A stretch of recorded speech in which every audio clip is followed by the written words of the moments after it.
আমাদের ক্যাম্পাসগুলোতে একটা গোষ্ঠী তৈরি হয়েছে, যারা হচ্ছে কোথায় ভুল ধরা যায় সেজন্য ওত পেতে বসে আছে। কিছু হইলেই কেন্দ্রীয় সংসদগুলোর দিকে আঙুল উঠে যায়, যে তারা মনে করে যে না, এটা তাদের আওতাধীন না, সে কাজ কেন করছে। আবার এমনও প্রশ্ন আসে যে যখন শিক্ষার্থীদের জন্য কাজ করি তখন তারা বলে যে কেন্দ্রীয় সংসদগুলোর কাজ তো হচ্ছে রাজনীতি করা। যখন ওখানে যাই তখন বলে যে না, আমরা তো হচ্ছে নির্বাচিত করেছি বিশ্ববিদ্যালয়ের জন্য, তো বিশ্ববিদ্যালয়ে কেন আমরা কাজ করছি না। তো একটা অবস্থা খারাপ হয়ে যাওয়ার মতো অবস্থা। কিন্তু তার মধ্যেও আমরা আসলে চেষ্টা করে যাচ্ছি।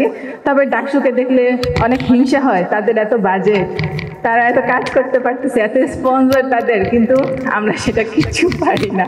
আমাদের বিশ্ববিদ্যালয় থেকে বাজেটও কম, স্পন্সরও পাই না। তারা হচ্ছে স্পন্সর, ডাকসুতে হচ্ছে জিনিসটা এমন যে তাদের জন্য স্পন্সর দেওয়ার জন্য বসে রয়েছে, আর আমরা গিয়ে পাই না। তা আমাদের সাথে যে বৈষম্যগুলো হয় সেটা হচ্ছে ডাকসুর যারা আছেন, যে সাদিক কায়েম ভাই, ফরহাদ ভাই যারা আছেন, তারা একটু ব্যালেন্স করার চেষ্টা করবেন।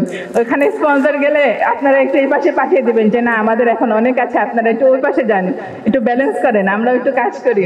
ধন্যবাদ সবাইকে। আসসালামু আলাইকুম।